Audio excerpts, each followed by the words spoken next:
తూర్పుగోదావరి జిల్లా గోకవరంలో 3 ఏళ్ల క్రితం విశ్వ హిందూ ధర్మ పరిరక్షణ రామసేన సంస్థను స్థాపించారు కంబాల శ్రీనివాసరావు. జగ్గంపేట, రాజానగరం, రంపచోడవరం ప్రాంతాల్లో వేలాది మంది పేద ప్రజలకు అడగకుండానే సాయం చేస్తూ ఆత్మబంధువు అయ్యారు. 3 ఏళ్లుగా ధార్మిక సేవా కార్యక్రమాల కోసం సుమారు 10 కోట్ల రూపాయల వరకు ఖర్చు చేశారు కంబాల శ్రీనివాసరావు. దివ్యాంగులు, వృద్ధులు, వితంతువులు సుమారు 200 కుటుంబాలకు ప్రతి నెల 3000 కేజీల బియ్యం పంపిణీ చేస్తున్నారు.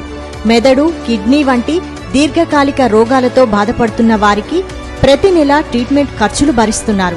శ్రావణ మాసంలో పూజల కోసం 1.5 కిలో బంగారాన్ని వరలక్ష్మి రూపులుగా మలచి 2000 మంది మహిళలకు కానుకగా అందజేశారు. ప్రధాని నరేంద్ర మోడీకి ఏకలవ్య శిష్యుడిలా ఆయన అడుగుజాడల్లో నడిచి బీజేపీలో చేరి ఉత్సాహంగా పనిచేస్తున్నారు. దైవ సేవ, మానవ సేవ ఏకకాలంలో చేస్తూ తనదైన మార్గంలో ముందుకు వెళుతున్న కంబాల శ్రీనివాసరావును సామాజిక ధార్మిక సేవా రంగంలో అచీవర్గా జీ తెలుగు న్యూస్ అవార్డుతో గౌరవిస్తున్నాం.